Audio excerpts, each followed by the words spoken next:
অন্যদিকে ধূপগুড়ির ডাউকিমারি পুলিশ ফাঁড়িতে ঢুকে দাদাগিরি, ওসিকে হুমকি, মারধরের চেষ্টার অভিযোগ।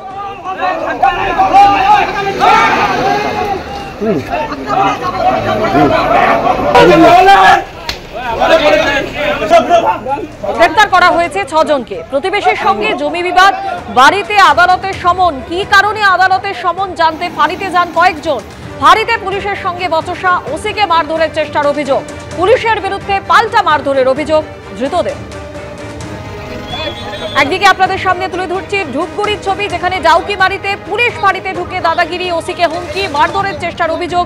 এই ঘটনায় ইতিমধ্যেই পুলিশ 6 জনকে গ্রেপ্তার করেছে।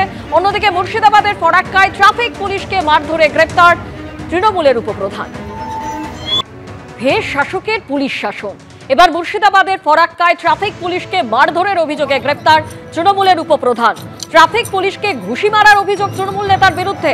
শুক্রবার বিকেলে তৃণমূল নেতার পাট বোঝাই মোটর ভ্যান আটকায় পুলিশ। তার জেরে ট্রাফিক পুলিশকে মারধরের অভিযোগ তৃণমূল নেতার বিরুদ্ধে।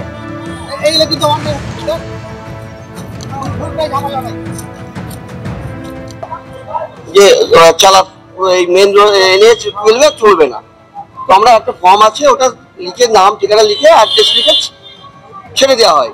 তো ওনাকে বলা হয়েছিল আপনি এটা করে দিন, বলছে আমি করবো না। উনি ফোন করলেন, উনি কে বলতে ওটাকার সদস্য আমি জানতামও না। ফোন করেছে, উনি এসে উল্টো পাল্টা এসেই আমার উপরে চড়াও হলো। এখন ওনাকে থানায় নিয়ে আসা। কসবা ল কলেজে গণধর্ষণ মামলায় চার্জশিট। 58 দিনের মাথায় আলিপুর কোর্টে চার্জশিট পেশ করল পুলিশ। প্রাক্তন টিএমসিপি নেতা, কলেজের অস্থায়ী কর্মী মনোজিৎ মিশ্র সহ 4 জনের নামে চার্জশিট। চার্জশিটে নাম প্রমিত মুখোপাধ্যায়, জেব আহমেদ, পিনাকি বন্দ্যোপাধ্যায়। 58 দিনের মাথায় 650 পাতার চার্জশিট পেশ করল পুলিশ। কসবা গণধর্ষণ মামলাতে 58 দিনের মাথায় অবশেষে কলকাতা পুলিশের তরফে চার্জশিট দাখিল করা হলো আলিপুর আদালতে। দেখা যাচ্ছে তদন্তকারী যারা অফিসাররা রয়েছেন তারা চার্জশিট দাখিল করার পরে এই মুহূর্তে আদালত থেকে তারা কিন্তু বেরিয়ে যাচ্ছেন। 650 পাতার এই চার্জশিটে 80 জনের সাক্ষ্য নেওয়া হয়েছে।